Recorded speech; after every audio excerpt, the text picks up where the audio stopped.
मोहम्मद अरबी फोरमैन साहब कोयटा से एक सवाल लिखते हैं मुफ्ती साहब, मोहम्मद अशरफ ने तकरीबन 1.5 साल पहले ये अल्फाज कहे कि अगर तुमने अपने भाई से बात की, ये अपनी बीवी को उसने अल्फाज कहे कि तुमने अगर अपने भाई से बात की तो मेरी तरफ से तुमको तलाक होगी। इसके बाद वो दोनों मियाँ बीवी की हैसियत से रहते रहे।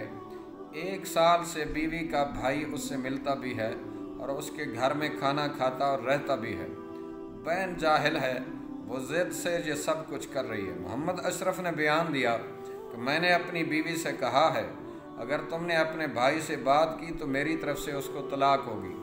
इस बयान के गवाह मोहम्मद अशरफ की हमशीरा और एक बहनोई मौजूद हैं।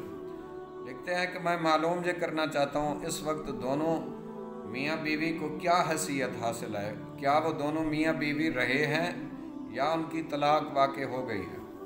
बिस्मिल्लाहिर्रहमानिर्रहीम। अल जवाब बिअौनिल मलिकिल वहाब, अल्लाहुम्मा हिदायतल हक़्क़ि वस्सवाब।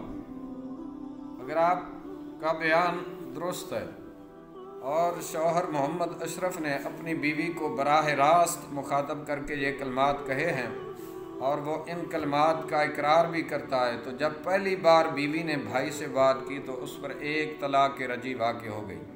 इसके बाद चूँकि वो बदस्तूर मियाँ बीवी की हैसियत से रहते रहे, लिहाजा उनका रजू भी हो गया और उनका निकाह कायम है। आइंदा शौहर के पास सिर्फ 2 तलाक का इख्तियार बाकी है। अगर शौहर इस बात से मुनकर है और मुद्दईया के पास चूँकि एक मर्द और एक औरत गवाह है, लिहाजा इससे निसाब शहादत पूरा नहीं होता, बसूरत इनकार शौहर को कसम दी जाएगी और ये मसला कज़ा यानी अदालती सबूत के एतबार से है। इंदल्लाह हकीकत हाल और दियानत पर फैसला होता है। वल्लाहु आलम अज़्ज़ व जल व रसूलुहु आलम सल्लल्लाहु अलैहि वसल्लम।